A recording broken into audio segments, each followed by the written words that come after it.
Bom dia! Vamos continuar o estudo da nossa lição, agora o terceiro tópico. E a continuação do que nós estudamos ontem. Então, ontem nós estudamos que das 3 opções que Deus colocou para Davi, ele escolheu que haveria 3 dias de peste no meio do povo.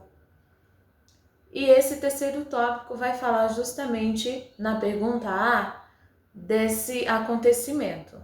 Então, a aceitação e abdicação. Então, na pergunta A, nós vamos falar da aceitação. Davi aceitou aquele castigo. E na B, nós vamos ver a questão da abdicação. Por que tantas pessoas tiveram que sofrer? E qual foi o efeito da intercessão de Davi? Pensem comigo. Davi sabia que seriam 3 dias, que muita gente ia morrer, que o pecado era dele, mas ele não ficou de braços cruzados, enquanto o seu povo desfalecia diante do anjo destruidor. Diz o texto bíblico aqui nos versos do capítulo 24 do livro de 2 Samuel, de 15 a 17, versos 21 e também o verso 25, que Davi, ele estava orando e conversando com Deus. Ele expõe o seu arrependimento mais uma vez, o seu pecado, e ele pede pelas ovelhas. Davi era pastor, ele entendia muito bem do que ele estava falando, e ele coloca o povo de Israel como ovelhas. E enquanto ele está orando, Deus permite que ele veja o anjo destruidor com a espada erguida para começar a destruição em Jerusalém. E naquele momento,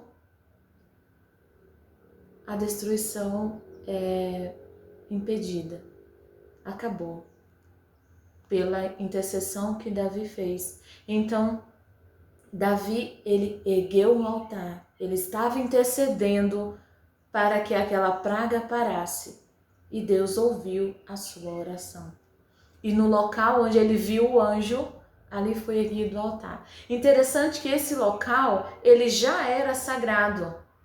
Foi ali, naquele território, no Monte Moriá, que anos atrás, um altar tinha sido erguido por Abraão para sacrificar o seu filho Isaque. E posteriormente, aquele mesmo local seria escolhido para a construção do templo que Salomão edificou para o Deus de Israel. Na pergunta B, como as preces de Davi, por graça em sua velhice, foram respondidas em seu último desafio? Então, quando parecia que tudo estava em paz, não tinha mais rebelião para acontecer, mais uma vez, da sua própria casa, surge o problema.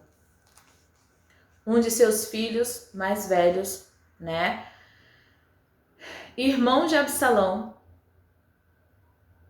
se levanta para tomar o trono, que todos já sabiam que Deus havia escolhido Salomão, mas Adonias não aceitou essa decisão divina e escolhe se autoproclamar rei. Nessa última rebelião, Joabe acaba traindo a confiança de Davi e se junta a Adonias nessa conspiração. E enquanto eles estavam na festa, declarando ele como o novo rei de Israel, um grupo, Batseba, o sacerdote Zadok, foram conversar com Davi, explicar a Davi o que estava acontecendo. Davi já estava com 70 anos de idade, já estava velho, não acompanhou todos os cochichos, os rumores que estava tendo no palácio.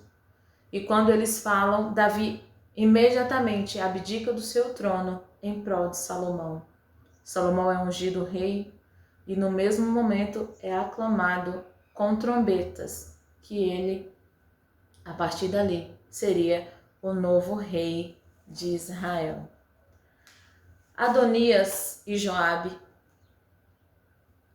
eles foram condenados, mas a punição, a execução da sentença foi feita só depois da morte de Davi.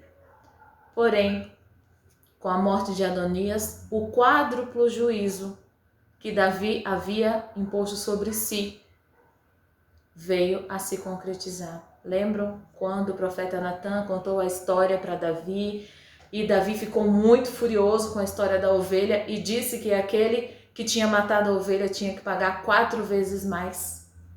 Pois é, Adonias foi o último desses 4 que Davi proclamou naquele momento. Por hoje terminamos esse terceiro tópico e amanhã retornaremos com o estudo do 4º tópico dessa lição. Fiquem com Deus.